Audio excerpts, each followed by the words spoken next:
Bueno, vamos a comenzar. Voy a hacer una presentación del Padre Alfredo Sáenz. Voy a pedir que nos pongamos de pie para hacer una oración antes de comenzar con el curso. En el nombre del Padre, del Hijo y del Espíritu Santo.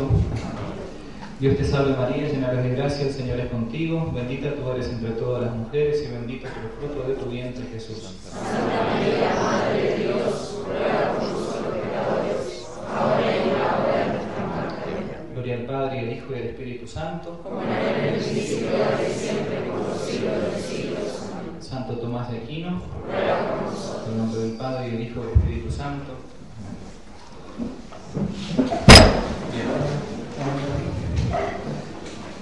Voy a presentar al Padre Alfredo Sáenz, de modo, sobre todo aquellos que no lo conocen. Muchos de ustedes ya lo han visto, lo han escuchado en algunas conferencias, en las tantas conferencias que ha venido a dar aquí a la ciudad de San Rafael. El Padre Alfredo Sáenz hace poco tiempo ha cumplido ni más ni menos que 50 años de sacerdocio, todo un ejemplo tanto para los sacerdotes como para los que tienen la vocación matrimonial en la perseverancia, me refiero. Y esta vez lo queremos invitar para que diera un ciclo de conferencias sobre historia de la Iglesia. El Padre Alfredo Sáenz, para los que no lo conocen, es sacerdote jesuita, pertenece a la Compañía de Jesús, fundada por San Ignacio, uno de los personajes históricos del pueblo nos va a hablar el día jueves, y se ha dedicado toda su vida a la educación y a evangelizar justamente la cultura. Ha estado mucho tiempo en el seminario de Paraná, ese seminario, gran seminario del cual San Rafael ha recibido muchísimo a partir de los sacerdotes diocesanos, de la congregación, y en los últimos años, en los últimos 20 años aproximadamente, desde hace 20 años vive en Buenos Aires, en una residencia para sacerdotes jesuitas en Capital Federal, y se ha dedicado a escribir, a dar conferencias y aprovechar también todo el acervo cultural que posee del último medio siglo inclusive. Como títulos de los libros que he escrito, unos cito de memoria, simplemente Cristo y las figuras bíblicas. Él se ha doctorado en teología patrística, los primeros padres de la Iglesia. Hoy nos va a hablar sobre uno, San Atanasio. La caballería, el cardenal Pi, un gran cardenal francés del siglo XIX. El ciclo de conferencias que después se publicó como La cristiandad y su cosmovisión, una obra maestra para entender lo que fue realmente la Edad Media y la cultura cristiana en general. Y por último, lo que nos ha dejado hasta ahora, lo último que he escrito, es el ciclo de la nave y las tempestades. La Iglesia es como una nave que a veces atraviesa a lo largo de la historia varias tempestades, varias crisis. Yo le he pedido que en el caso de estos 4 días que va a dar aquí en San Rafael, intentase hacer un resumen de esa obra monumental, como casi la historia de la Iglesia ha hecho a partir de las crisis, y va a tocar 4 temas con 4 personajes. Hoy voy a comenzar con la herejía del arrianismo, una herejía muy muy difícil que sufrió la Iglesia en el siglo IV después de Cristo, y como una de las figuras que va a tocar justamente hoy, San Atanasio, un gran obispo, va a contrarrestar ese fenómeno. El día de mañana, Dios mediante, va a tratar acerca de la invasión de los bárbaros a Europa y cómo la Iglesia, por medio de la caballería y un gran santo que fue San Bernardo, cristianizó ese movimiento incluso pagano. En el tercer día, que va a ser el día miércoles, nos va a hablar acerca de lo que fue la cristiandad, de lo que debe ser también la cristiandad, en este caso encarnada en la Edad Media, y el santo que llevó adelante, por así decirlo, en aquella época, el espíritu del gobernante de la cristiandad, que fue San Luis, rey de Francia. Y por último, el jueves, si Dios quiere, nos va a hablar de lo que fue la reforma y la contrarreforma católica, y la figura preponderante en ese tiempo, una de las grandes figuras, que fue San Ignacio de Loyola, el fundador de la orden religiosa a la cual pertenece el Padre Alfredo Sáenz. Por último, quería agradecer, al comenzar el curso de modo público, el Padre Sáenz tiene 82 años. No es fácil para él dejar Buenos Aires, venir. Él perfectamente podría estarse dedicando a leer tranquilo, a escribir, ¿no? Y no a venir a repetir cosas que ya él 1000 veces ha dicho. Para muchos de nosotros es la primera vez que la escuchamos, pero él ha repetido muchas veces estas charlas. Así que por todo esto yo también le pido a ustedes un fuerte aplauso para el Padre Sáenz.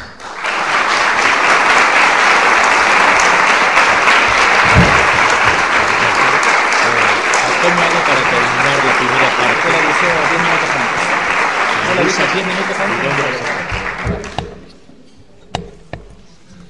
Muchas gracias. Vamos entonces a entrar en este primer tema de la crisis del arrianismo, que va a tener mucho que ver con lo que sucede hoy en la Iglesia en buena parte.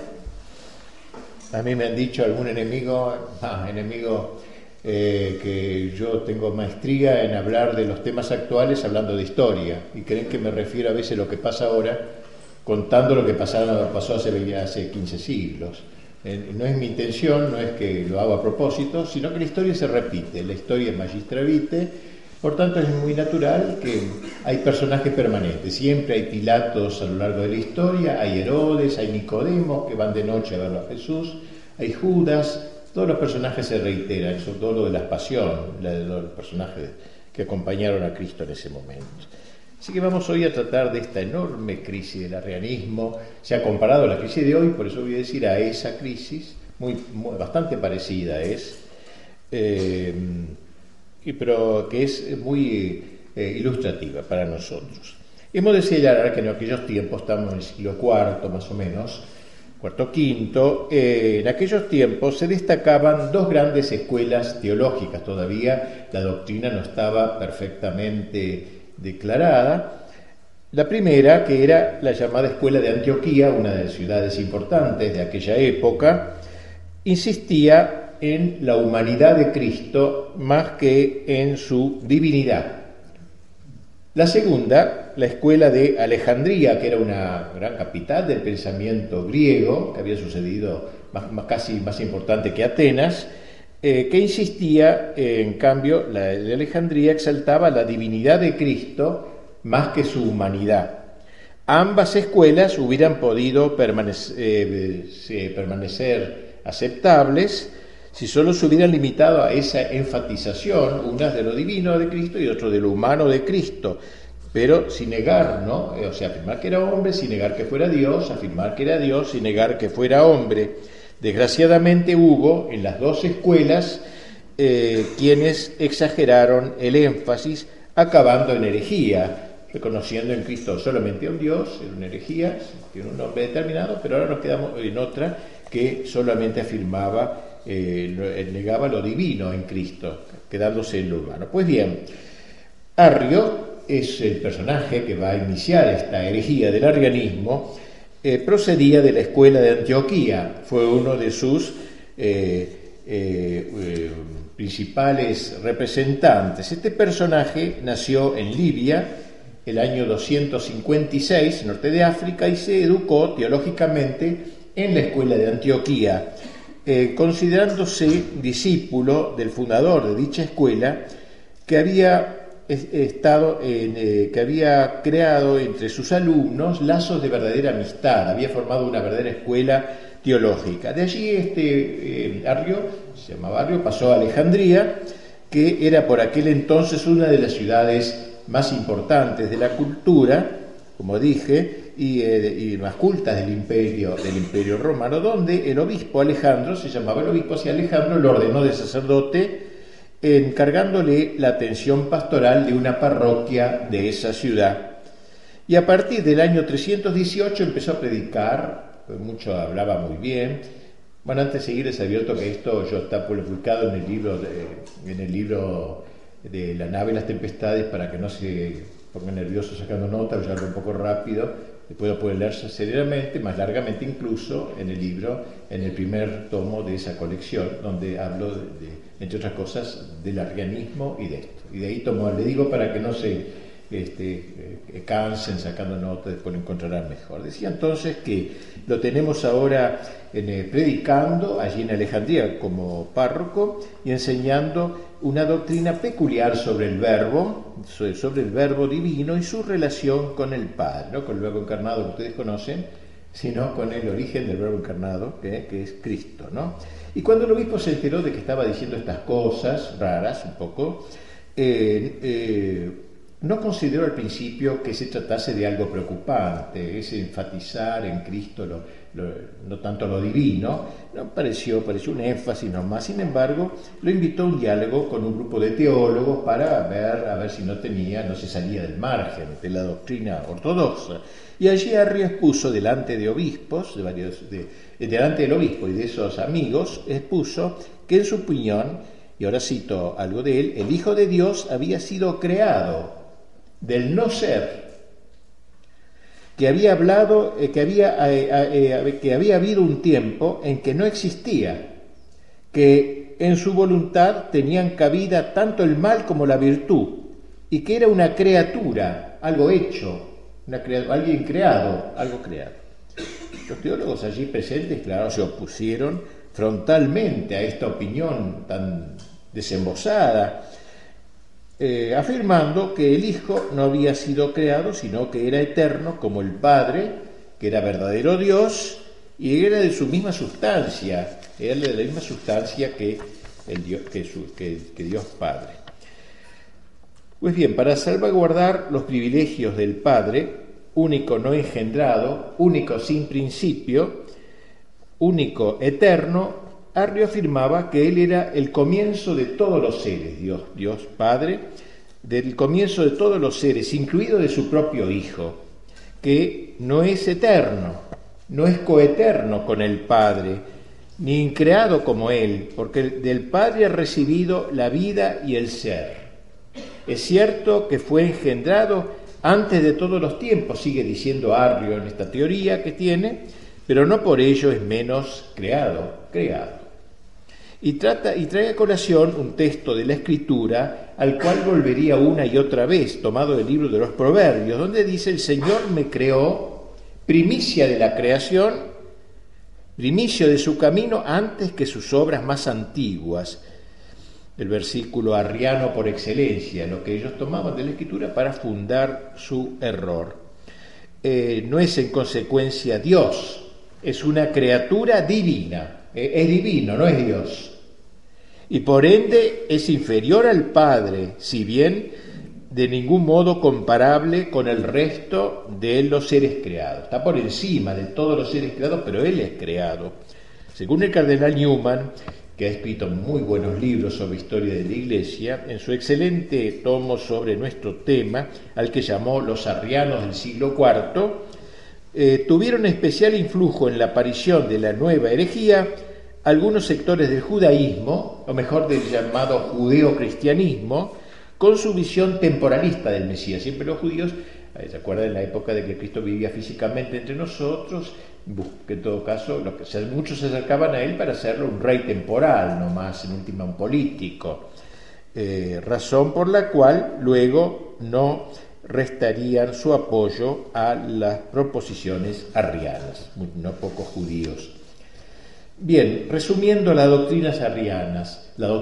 En primer lugar, el Verbo comenzó a existir, de otra manera no habría en Dios monarquía, sino diarquía, o sea, él insiste que Dios es uno, monarquía, no diarquía. Si fuera el Cristo, el Verbo Dios, también habría diarquía, habría dos dioses, no puede ser. Hay un solo Dios, eso es su primer acerto. Segundo, el Verbo no es engendrado de la sustancia del Padre, ha sido sacado de la nada por la voluntad del Padre, en orden a que le sirviera de instrumento para crear el mundo, como un demiurgo, un creador del mundo, una criatura excelente, pero criatura. Tercero, por tanto, el Verbo no es de la misma naturaleza que el Padre, es diverso de la divina esencia.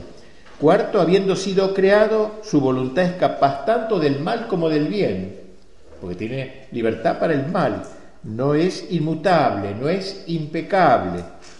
No obstante, estos principios que rebajaban al Verbo al nivel de las criaturas, ponderaba Arrio, según hacen los herejes de todos los tiempos, las excelencias de Cristo como para cubrirse, podríamos decir, de las obvias críticas que su afirmación suscitaría. No es Dios, es un hombre, decía, pero qué hombre, un gran hombre, eso sí, era un hombre eximio, su dignidad es la más alta después de Dios. Como primogénito de las criaturas está por encima de todo lo creado. En el curso de su vida llegó a un grado de virtud tal que mereció el título de Dios. Era tan divino que algunos lo llamaban Dios, de divino que era, pero nunca no era Dios.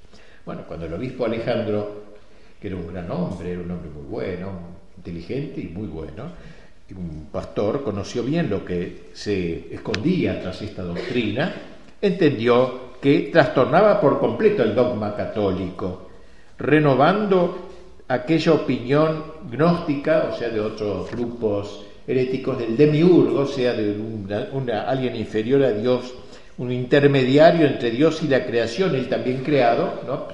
Sublime, que ya existía esa idea. Por lo demás, tanto el Evangelio como el mismo cristianismo quedaban destruidos, pues si el Verbo no era Dios, Cristo no hubiera podido redimir al mundo, dijeron ahí los teólogos y su obispo Alejandro. Si el Verbo no es el Hijo de Dios, ¿cómo al encarnarse hubiera podido realizar la redención de la humanidad?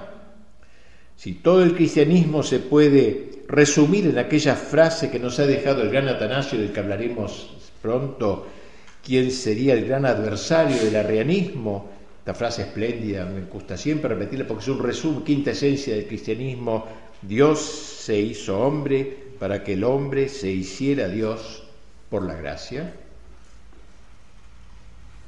Como un hombre, por eximio que fuese, hubiera podido elevar a los hombres a la participación de la vida divina. Toda la piedad del pueblo alejandrino se amamantaba en esa doctrina, en aquella tradicional doctrina mística del descenso de Dios y del ascenso del hombre, inspirada en San Juan y en otro padre más antiguo, San Ignacio de Antioquía también. El error de Arrio no solo era gravísimo, sino que, para colmo, resultaba atrayente. El mismo Arrio era cautivante, era simpatiquísimo, era comprador realmente. Inteligencia, su capacidad para convencer, atraían a la gente, sobre todo en los círculos intelectuales. Quedaba bien, digamos, seguirlo, era una cosa distinguida.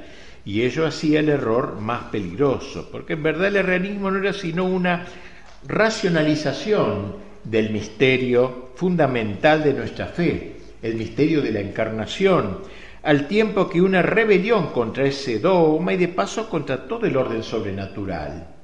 Era muy grave, ¿no? Liquidaba todo el orden sobre la doctrina de la Iglesia.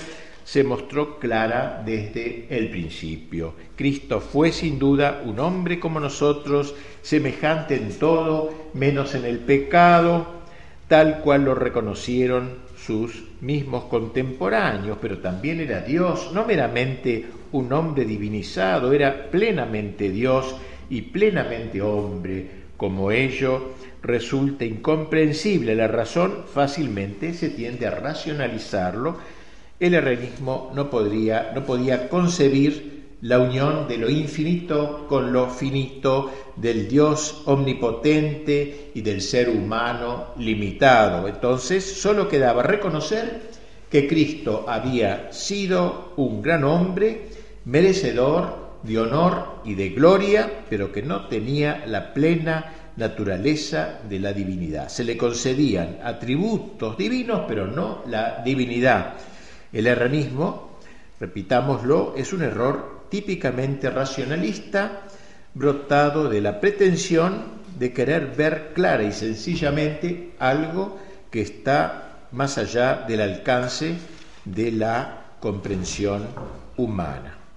Por eso decíamos que era un error fácilmente aceptable por el ambiente pensante de la sociedad, que siempre tiende a racionalizar el misterio, acabando por destruirlo.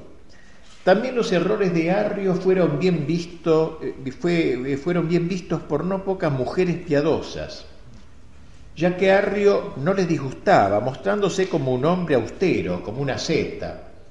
El padre Arrio, porque recuerden que era sacerdote. En lo que toca al pueblo sencillo, por lo general más refractario al racionalismo, Arrio llegó hasta él también, según nos lo refiere un contemporáneo suyo, recurriendo a un estratagema a una estratagema consistente en vulgarizar su ideario teológico en versos populares, en coplas y cantos sencillos que entonaban marineros, molineros y caminantes, según la profesión de cada uno, en orden a ganar a los ignorantes también, por el atractivo de la melodía atractiva y simpática que él había preparado.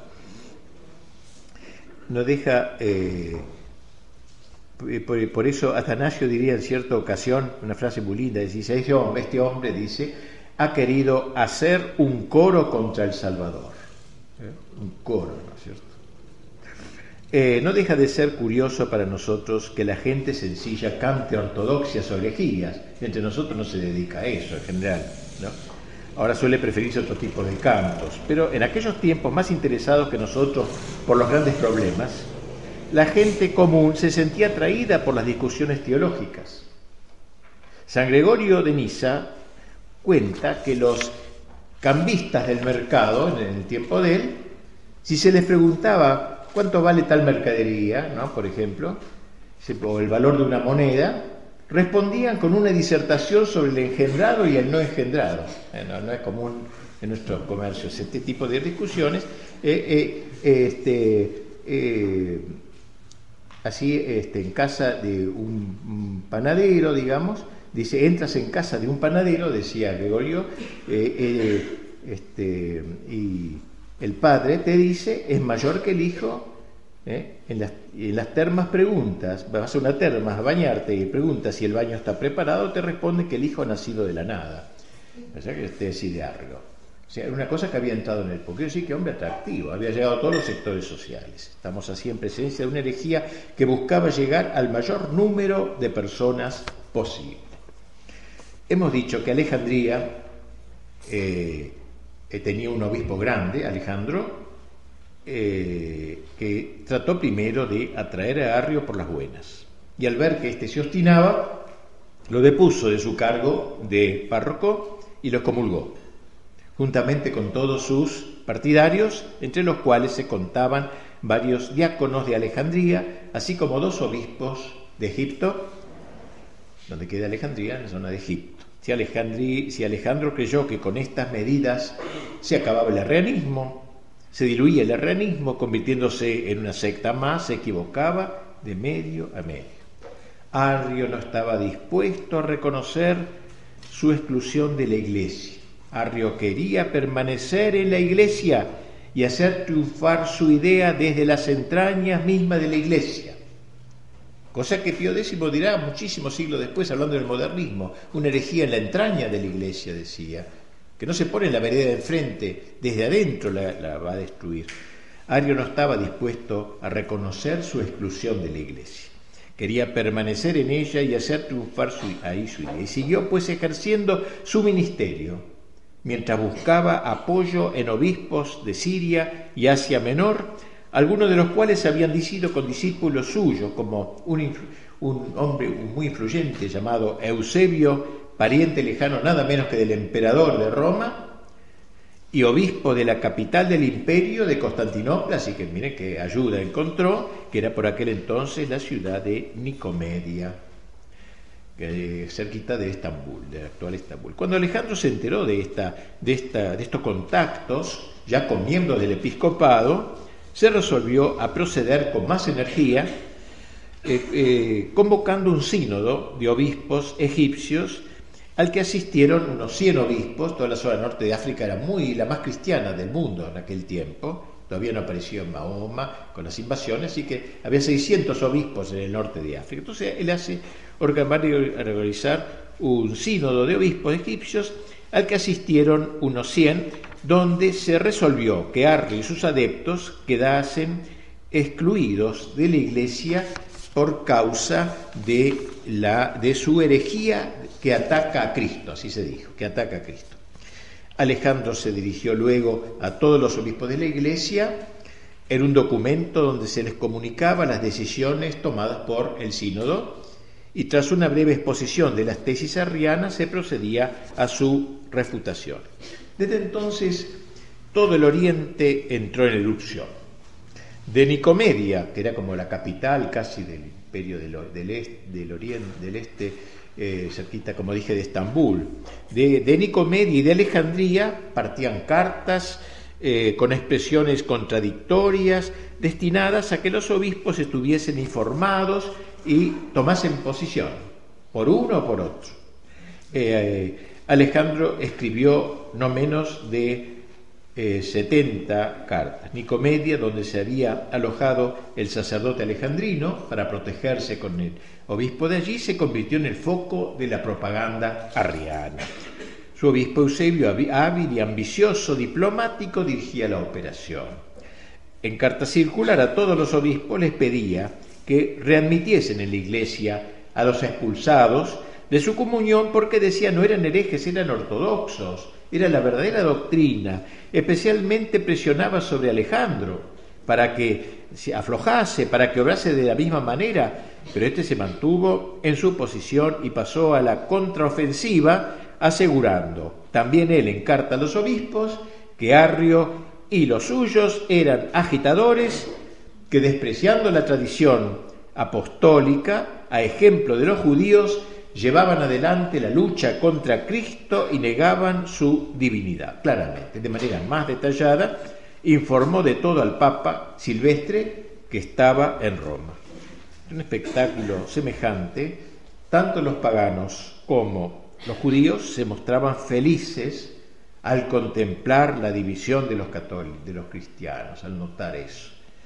Arrio, por fin, pudo volver a Alejandría sin temor a su prelado ahora. Mientras tanto, el emperador era Constantino. Era Constantino, por otro lado, el que dio la libertad a la iglesia, pero un hombre de ninguna formación, no estaba ni siquiera todavía bautizado, pero claro, era el emperador.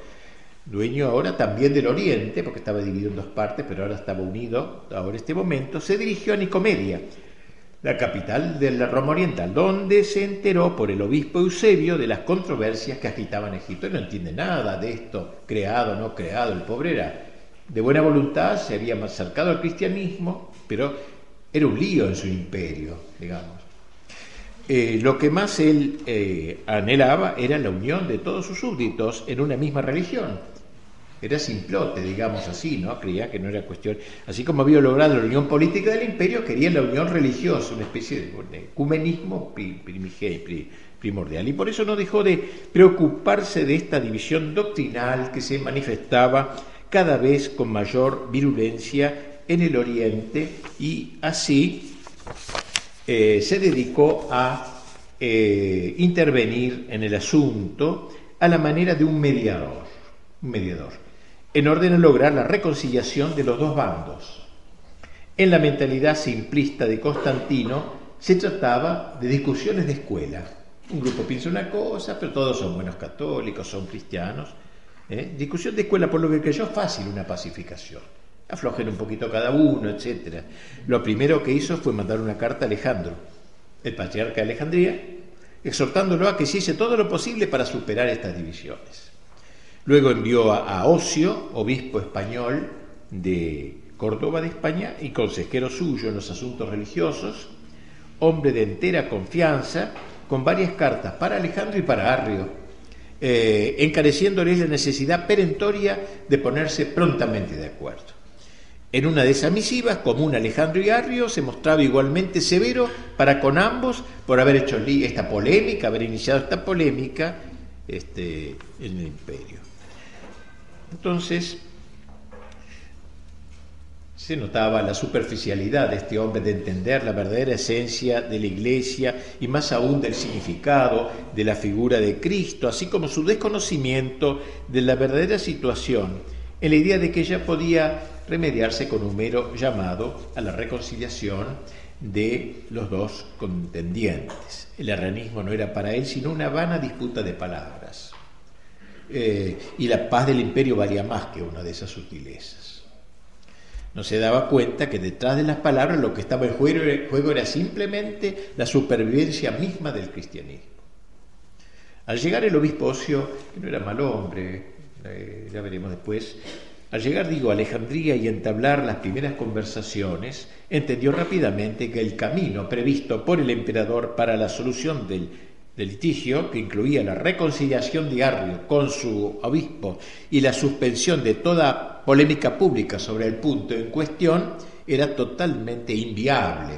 No se podía. De hecho, no bien llegó Ocio, Arrio abandonó Alejandría. Alejandro, por su parte, le pudo demostrar fácilmente al consejero religioso del emperador que el asunto era de índole teológica y debía ser dilucidado en el campo de la doctrina, no de la política. Ocio debió volver a Nicomedia para informar a Constantino, al emperador, del fracaso de su misión. Conversando sobre ello, pronto llegaron ambos a la conclusión de que solo había una manera de restablecer la paz de la Iglesia, y era convocar a la totalidad del episcopado a un gran concilio que, tras serias deliberaciones, pronunciara con un fallo obligatorio en la materia disputada, un concilio doctrinal, ¿no? Muy probable que fuese el emperador quien tuvo la iniciativa de dicha solución, se le ocurrió eso. Se dirigió entonces Constantino a todos los obispos del imperio, convocándolos a un concilio. Este se realizó efectivamente en el año 325 en una pequeña población de Nicea, que se llama de Nicea, no lejos de Nicomedia, pueblito cercano, y fue el primer concilio ecuménico de la Iglesia Católica, el concilio de Nicea, un concilio universal, que congregó a más de 300 obispos, en aquel tiempo era mucho, de todo el mundo, si bien en su mayoría eran orientales, o sea, la parte del Imperio del Oriente. Para que asistiese el mayor número posible, Constantino había tomado todos los recaudos conducentes, no solo puso a su disposición las postas imperiales, sino que también se encargó de los gastos del viaje y la estadía en el lugar de reunión. Antes que llegase el emperador y se abrieran las sesiones, Arrio comenzó a exponer en grupos. Arrio era un puro presbítero, un sacerdote común, pero sus ideas, que sonaban como blasfemas, ¿no? Sonaban como una blasfemia para tantos. El partido de los arrianos, que eran unos 22, tenían por jefe a Eusebio de Nicomedia, hablamos de este señor antes, de donde les vino el nombre de eusebianos, también se lo llamaron. Los obispos católicos entendieron que si querían defender eficazmente la doctrina de la Iglesia, debían refutar los sofismas de los arrianos con un lenguaje preciso y contundente. Los arrianos decían: el Hijo proviene de la nada, a lo que les respondían: no, señores, el Hijo procede del Padre. Sin duda que sí, replicaban los eusebianos, puesto que todo viene del Padre.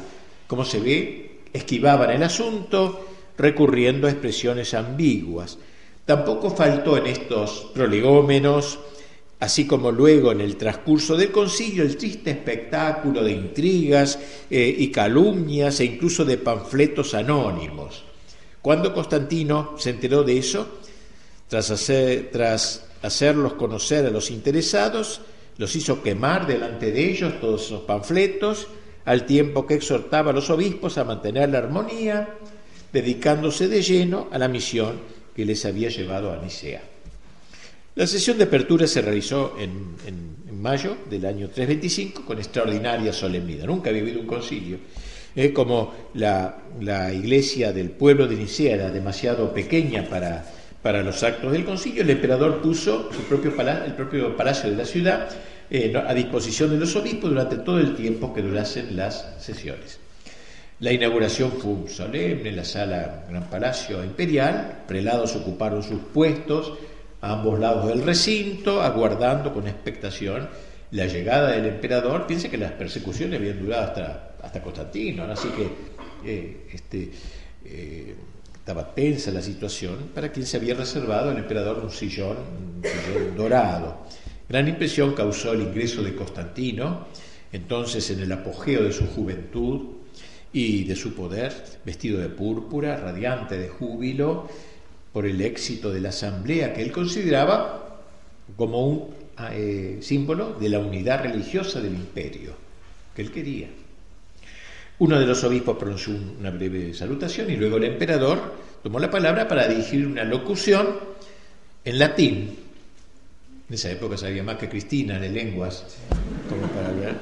Y los exhortó a todos a que tomasen las medidas necesarias para asegurar la unión doctrinal. De esta manera, como entonces se dijo, cumplía el principio de ser el obispo de las cosas de fuera, o sea, desde afuera, así se llamaba el emperador, como el obispo desde fuera, digamos, el obispo de las cosas de fuera, mientras dejaba a los padres del concilio que ejercieran su cargo de obispos de adentro de la iglesia. Una manera de hablar, ¿no? No más.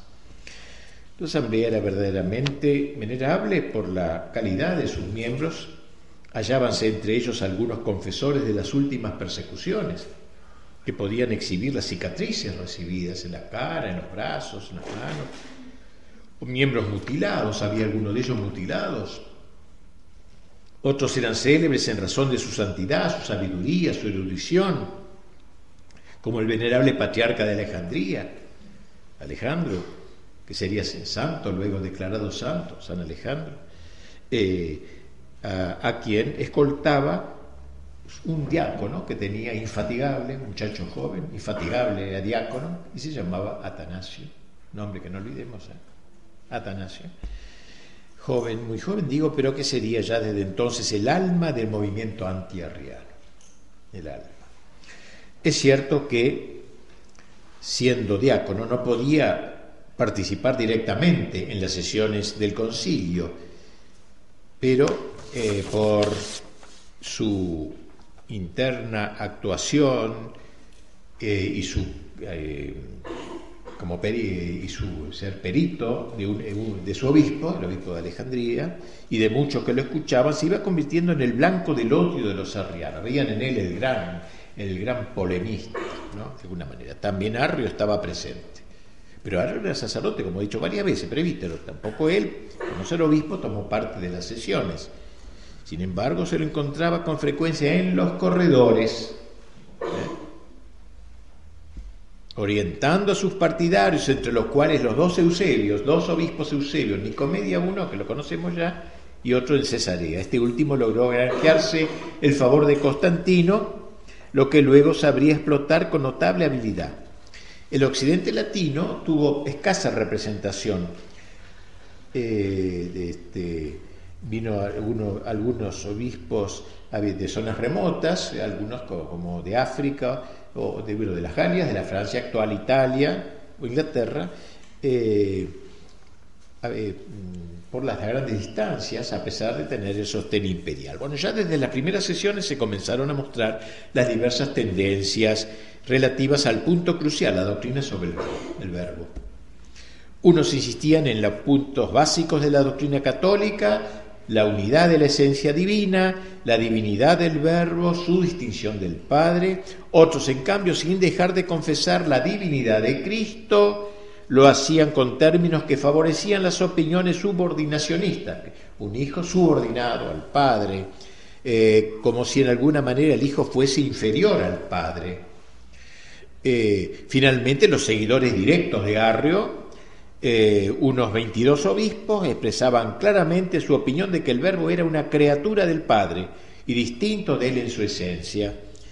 La inmensa mayoría estaba decidida a proceder enérgicamente contra tales novedades. Eusebio de Cesarea propuso un credo donde se decía, escribir un credo, ¿no? Donde se decía que el Hijo era Dios de Dios, luz de luz, primogénito entre todas las criaturas. Una fórmula ambigua, claramente ambigua, suficientemente ambigua. Arrio dijo que bien, está bien, la vio apta para emplearla en favor de sus opiniones.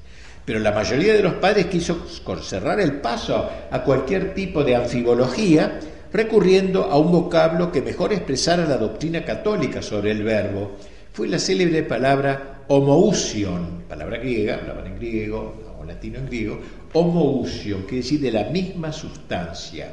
Homo, misma, usía, sustancia. O sea, el verbo es de la misma sustancia que el Padre, esa es la idea. Homoconsubstancial. Probablemente propuesta esta fórmula, esta palabrita digo, por Ocio, aquel obispo de Córdoba de que hablamos, que había sido enviado al principio como embajador del emperador. con lo que quedaban a salvo tanto la distinción personal del Hijo y del Padre como su identidad de sustancia. Esta fórmula tan lejana de todo equívoco sería en adelante como algo así como el santo y seña, como la bandera de combate en todas las discusiones con los herejes y la piedra de toque de la ortodoxia católica, homoousios. En base a la palabra homoousios se compuso un credo, el símbolo de Nicea, donde se resume la doctrina católica sobre el verbo genitum non factum consubstantialem patri. Ustedes lo han rezado esto en castellano. Engendrado, no creado, ahora saben por qué se dice así, de la misma sustancia que el Padre, consubstancial con el Padre. Engendrado, no creado. Engendrado desde la eternidad, no creado. Esto es contrario abiertamente, ¿Está bien? Ahora saben por qué dicen esa frase cuando rezan ustedes el credo.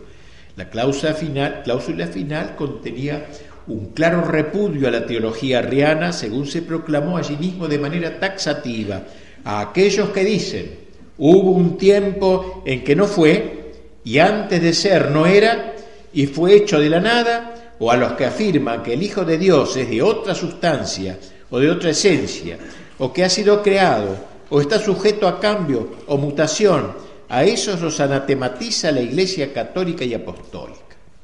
Esta exclusión de la Iglesia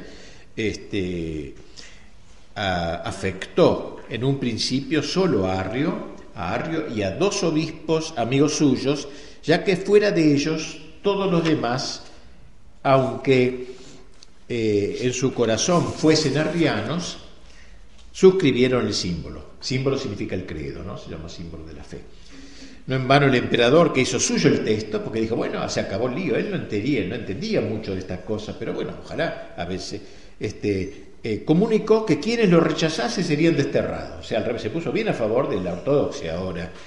A ello sin duda se debe el que la mayoría de los amigos de Arrio, incluido el mismo Eusebio de Nicomedia, lo firmaron sin chistar. Ya llegaría el momento de la revancha.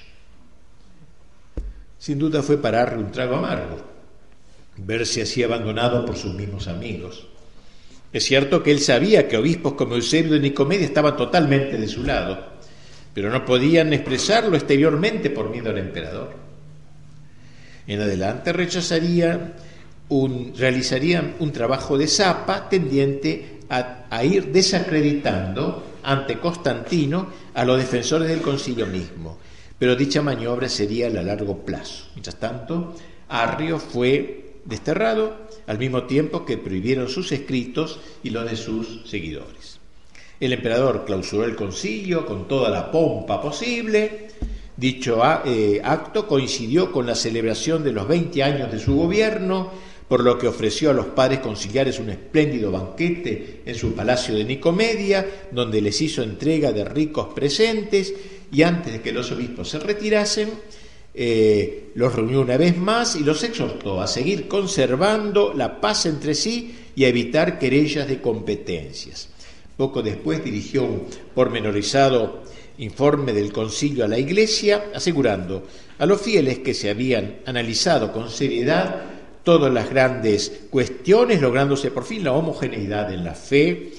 En un escrito especial a la comunidad de Alejandría, volvía a expresar su satisfacción por el restablecimiento de la unidad de la fe y reprobaba una vez más los errores de Arrio. Las decisiones del concilio eran adelante leyes del imperio, decía suyo plenamente eso. Tal fue el resultado de este gran concilio de Nicea, con el triunfo más rotundo de la doctrina católica. Fue el primer acto realmente ecuménico, ya que a él habían sido invitados todos los obispos de la Iglesia, aunque estos hubiesen acudido en variada proporción. Fue asimismo un concilio eminentemente dogmático, porque logró zanjar las divergencias con afirmaciones definitivas y irreformables. Nada quita su legitimidad el hecho de que fuese el emperador quien lo convocó, dado que el obispo de Roma había otorgado el asentimiento papal mediante la designación de sus delegados en la asamblea. Bueno, parece todo quedó consumado, podemos irnos entonces y cerrar esta conferencia, pero no fue así. Así que tendrán que seguir aguantando un rato más los avatares que van a venir enseguida.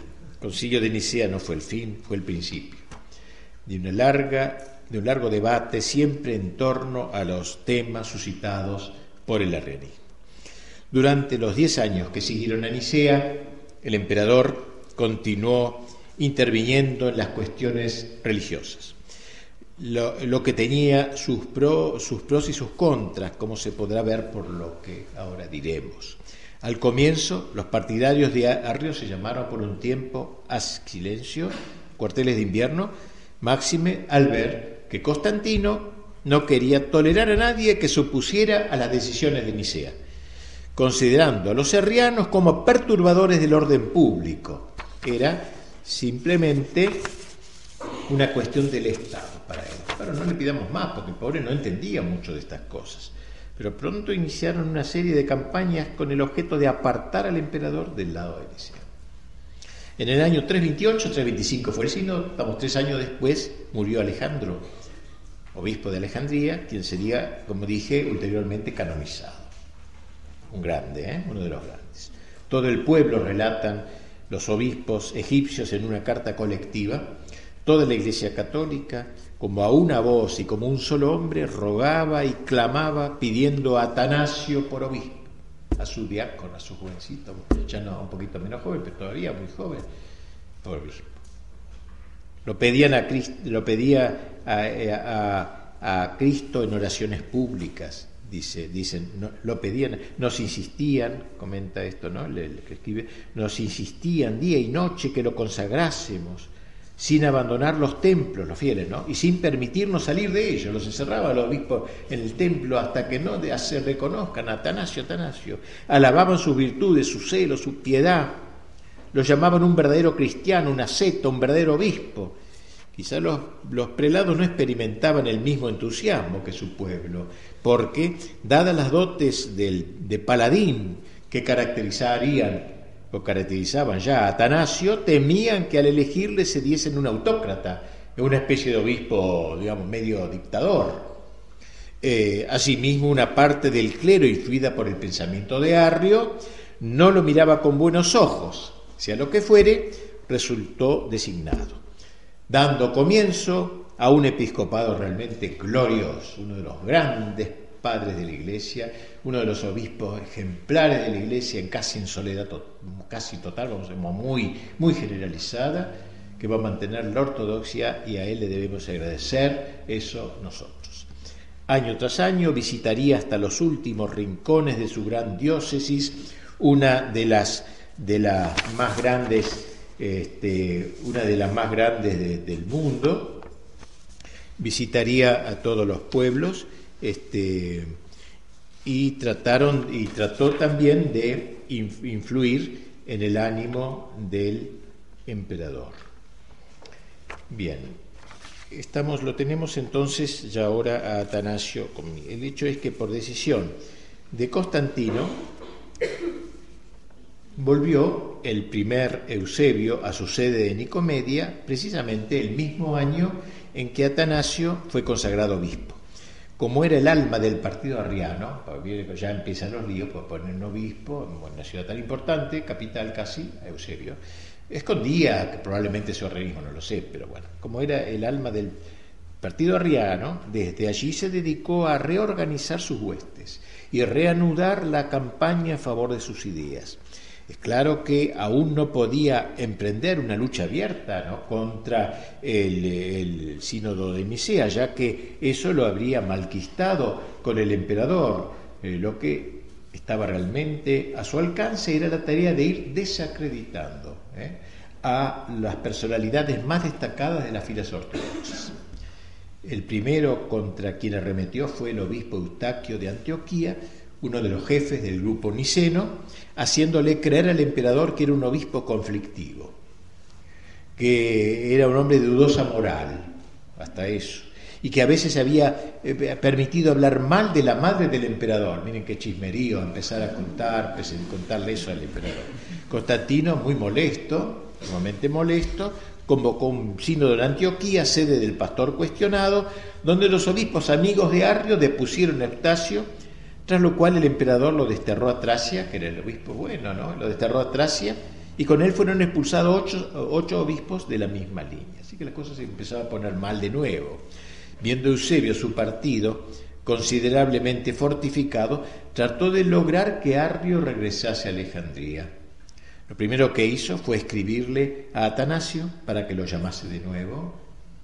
Bueno, iba a pedirle eso, ¿no? Pero le piden a Atanasio que lo reciba de nuevo, a lo que el santo obispo se negó de manera terminada, tenía parezca por acá. Y luego, juntamente con Constancia, logró que el emperador lo considerara a Arrio como si fuera víctima de odios personales. Una víctima de odios personales, le tenían rabia y por eso lo atacaban, solicitándole que le diera una audiencia. Aceptó Constantino el pedido, Arrio se presentó en la nueva capital, en Constantinopla actual, Estambul, y donde el primer encuentro entregó al emperador una profesión de fe redactada en términos vagos, ambiguos, generales, cubierta con un barniz de ortodoxia. Sin embargo, en el asunto capital de la controversia, o sea, la consustancialidad del hijo con el padre, rogaba al emperador que llevase a cabo lo que él más anhelaba, el establecimiento de la unión. Sabía que ese era el punto débil del emperador, dejando de lado las cuestiones ociosas, a fin de que todos pudiesen juntamente dirigir a Dios las oraciones de la Iglesia por la prosperidad de Constantino y de su familia. Satisfecho con estas explicaciones alameras y untuosas, el emperador le devolvió su favor. Luego se dirigió por carta a Atanasio, ahora, exigiéndole de manera combinatoria que recibiese a todos los que deseasen volver a la iglesia. Mi voluntad, le dijo, es que dejes el acceso libre a todos los que quieran entrar. Si me entero de que impides a alguien unirse a la asamblea y le cierras las puertas, te haré deponer y trasladar lejos de tu sede. La cosa otra vez, como ven, se enturbia terriblemente. Constantino no iba por el buen camino, metiéndose en cuestiones de fe, dejándose llevar por sus aduladores y no consultando a las legítimas autoridades eclesiásticas, la legítima que era el Papa sobre todo, parecía ponerse cada vez más en manos de los enemigos de Nicea. El próximo paso fue ordenarle a Atanasio algo más puntual, el reintegro de Arrio a su diócesis de origen. Atanasio se negó totalmente, así como poco antes se había rehusado a admitir a sus partidarios en la comunión católica. Su visión de las cosas era completamente diferente ahora a la del emperador. Constantino no tenía sino un solo deseo, el de la paz a todo trance, de donde su alergia frente a todos los que se mostrasen belicosos, cualquiera fuese el bando que pertenecieran. Arrio había sabido tocarle su punto flaco. Fue vivo, inteligente. La negativa de Atanasio era un acto atrevido, era un acto hasta peligroso, ya que el emperador tenía poder de vida y muerte y la rebelión era considerada como el delito más nefando. En oposición del mundo oficial, Atanasio se iba mostrando como un hombre desaforado, un hombre extravagante, ya que el ambiente general se inclinaba a que de una vez por todas aceptara la transacción.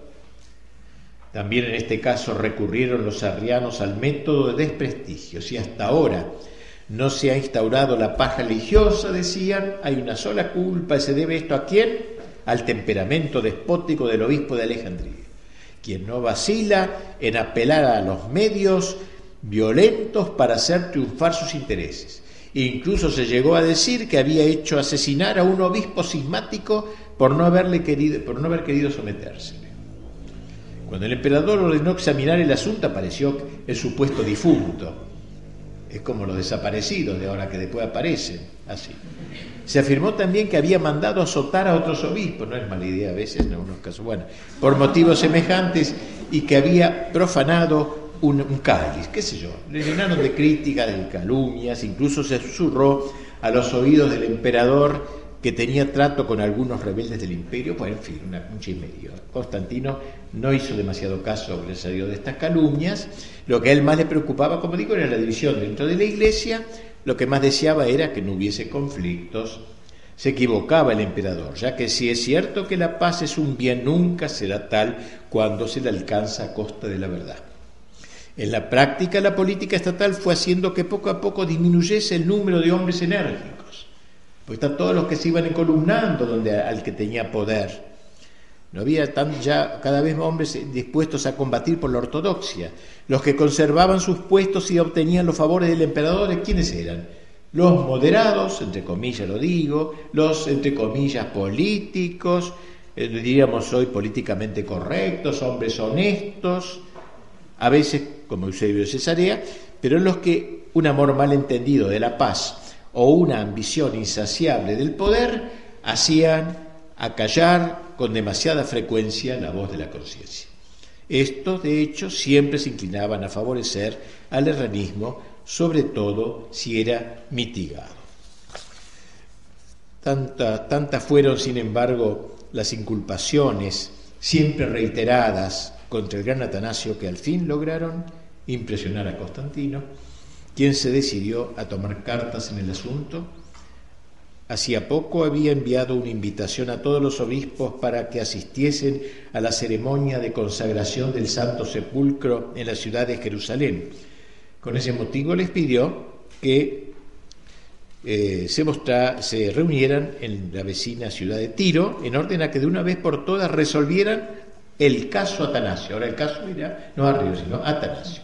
El caso Atanasio. Dicho sínodo, que se celebró en el año 335, es decir, 10 años después de Nicea, 325, ahora 335, estaba tan dominado por el bando de los arrianos que solo admitió la presencia de adversarios del obispo de Alejandría. Un desastre. En lo que toca a Arrio, sobre la base de una entrevista que éste había mantenido con el emperador el año anterior, donde el hereje le entregó una confesión de fe que escamoteaba el tema, quedando Constantino con la impresión de que al condenarlo no lo habían entendido bien, el sínodo lo declaró ortodoxo y le levantó la excomunión que había recibido en Nicea, rogando al emperador que se le reconocieran de nuevo sus derechos sacerdotales en un acto solemne.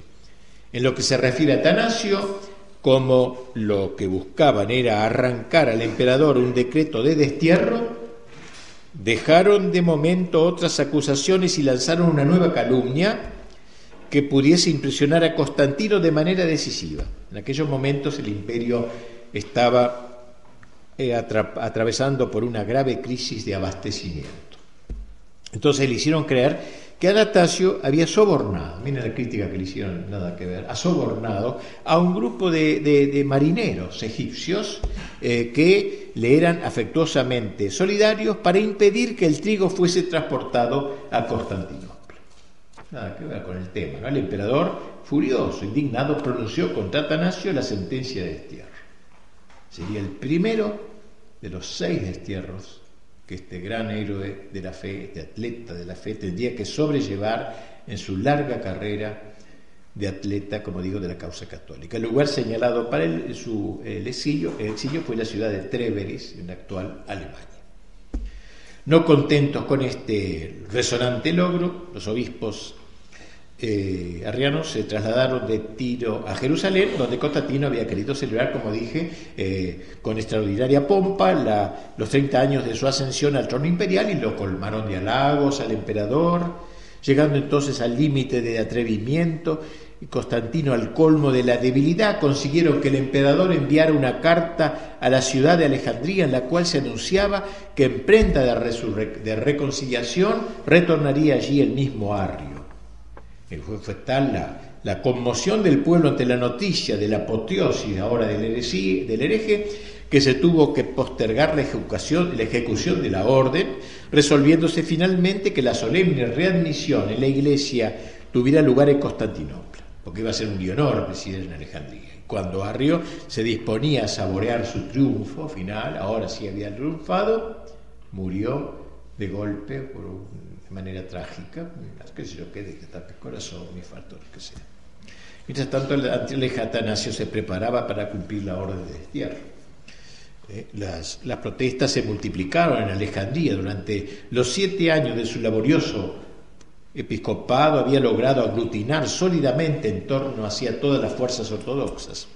No solamente los obispos de la zona de Egipto se les mostraban más adictos que nunca, sino que en la misma Alejandría tanto el clero como el pueblo, y especialmente los marinos de la flota, por eso la acusarían a los marinos de su amistad, no con él, lo veneraban como un santo, lo respetaban como un caudillo, sabiéndolo pronto a todo para la defensa de la fe.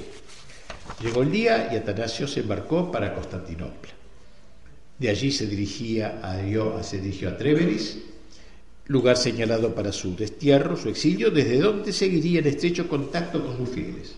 No era sonso él, seguía mandándole cartitas puntualmente, con motivo de la Pascua, qué sé yo, le mandaba una carta, en sus misivas a los sacerdotes les recomendaba a ellos y por su intermedio a todos los fieles el no temer a sus enemigos, conservar la libertad, la parresía, como decían los griegos, la libertad filial, digamos así, que había mostrado el apóstol Pablo cuando declaraba que nada podía separarlo de la caridad de Cristo. Sin ambajes identificaba su causa con la de la ortodoxia y de la Iglesia. No era cosa personal, era la Iglesia. Si había sufrido no era sino por la verdadera fe. Una y otra vez le decía a sus diocesanos que se guardasen de hacer causa común con sus perseguidores, fuesen cismáticos o arrianos. Como se ve, también aquí se cumplió aquello que decía San Pablo, de que su destierro había contribuido a la propagación del Evangelio, ya que la presencia de Atanasio en Occidente fue altamente positiva. No se encerró en un cuarto, fue un apóstol también en Alemania. Los últimos años del reinado de Constantino nos lo muestran siempre favorable, pobre, a las tendencias arrianas. No que hubiese hecho suyo el ideario herético, pero los jefes de la secta lo habían convencido de que esa era la única manera de mantener la unidad y la paz en el imperio. No había malicia, sino torpeza. Esa era su aspiración suprema, la paz, así entendida. La desviación del emperador en las cuestiones atinentes a la doctrina católica no disminuyó en nada el favor que siguió prestando al cristianismo y su repudio al paganismo. Por eso yo lo quiero, el Constantino, dentro de todo, pobre, no era pura ignorancia, esto me parece. Precisamente en los últimos años de su gobierno, a impulso de su madre, la emperatriz Helena, Santa Helena, se llevaron a cabo grandes excavaciones en Jerusalén, que entonces donde había vivido Cristo, y después de ímprobos trabajos se encontraron, como saben ustedes, creo, bajo el templo que los romanos habían levantado en honor a Venus, el sepulcro de Cristo y el sitio de la crucifixión, en cuya cercanía se halló la Santa Cruz. Entonces ordenó Constantino la erección de una magnífica basílica, la del Santo Sepulcro, que hoy todavía se conserva. No menos emocionantes y fructuosos fueron los trabajos emprendidos en Belén, también bajo la inspiración de Santa Helena, donde se hizo construir un templo que todavía se conserva sobre el lugar de la Navidad, la Basílica del Nacimiento. No contento con esto, Constantino ordenó erigir una tercera basílica en el Huerto de los Olivos, no creo que no existe hoy, y con ello se puso el fundamento de la veneración de los santos lugares, iniciándose así el oleaje de las grandes peregrinaciones a los parajes santificados por la presencia de Cristo y de su Madre.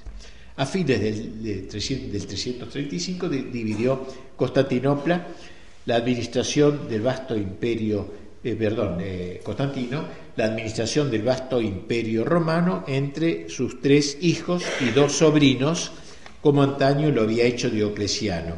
El año 337 todavía celebró la Pascua con gran solemnidad en Constantinopla, pero sus fuerzas se caían ya, entonces se retiró a una villa imperial en las cercanías de Nicomedia, y allí, notando que se acercaba la muerte, hizo llamar al obispo más próximo, que no era sino ya tan conocido Eusebio de Nicomedia, de cuyas manos recibió el bautismo. Nunca hasta ahora no se había bautizado, en su lecho de agonía. Poco después expiró. Como digo, yo por lo menos no le tengo ninguna inquina a este hombre, creo que pobre obró de buena voluntad y además trajo la paz a la Iglesia, no hay nada que hacer. El juicio que debemos formar de Constantino, por eso creo que es favorable. Políticamente fue un gran estadista que supo consolidar el imperio, darle una prosperidad comparable con los mejores tiempos, y en lo que toca a su actuación en el campo religioso, si prescindimos de los últimos años de su vida, fue el hombre providencial que puso término a las luchas seculares del imperio contra la Iglesia, favoreciéndola como creyó que debía hacerlo con espíritu magnánimo. Que Dios lo tenga en su gloria. Y hoy los sectores progresistas de la Iglesia aborrecen a Constantino, lo cual es un elogio. Bien, el herrerismo prosperaba mientras tanto, obviamente, por estos errores finales, acrecentándose día a día el número de sus adeptos. Antiguas familias romanas, todavía paganas, veían en dicha herejía una especie de revancha contra el triunfo de la Iglesia. Muchos intelectuales se sentían más cerca de un arriano que de un católico, porque aquel les hacía recordar con nostalgia el antiguo prestigio del Imperio Romano. Eran paganos, ¿no? Asimismo, el arrianismo tenía algo del encanto de la moda, constituyendo un polo de atracción para los figurones, los que querían estar al día. Otro aliado de esa herejía fue el ejército, que si bien no contaba con numerosos efectivos, en la práctica era un elemento que vertebraba el Imperio Romano.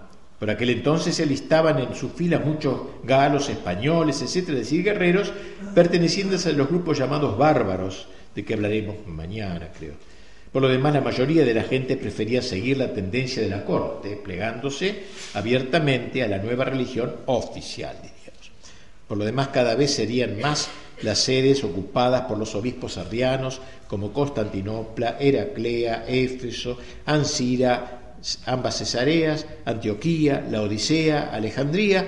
El hecho es que esta poderosa secta, organizada como iglesia, sus dioses y sus obispos propios, se desarrolló poderosamente en el siglo IV, pasando a ser un poder real y extendiéndose ampliamente en todos los estamentos de la comunidad eclesial hasta constituir casi su mayoría. El problema se arrastraría a lo largo de 2 generaciones, piensen, 2 generaciones, constituyendo el gran tema de las 5 décadas tan trágicas que siguieron a Nicea. O sea, 50 años después del concilio, líos tras líos, que es lo que vamos a seguir relatando si tienen la paciencia de escucharme. Y ahora cortamos un ratito.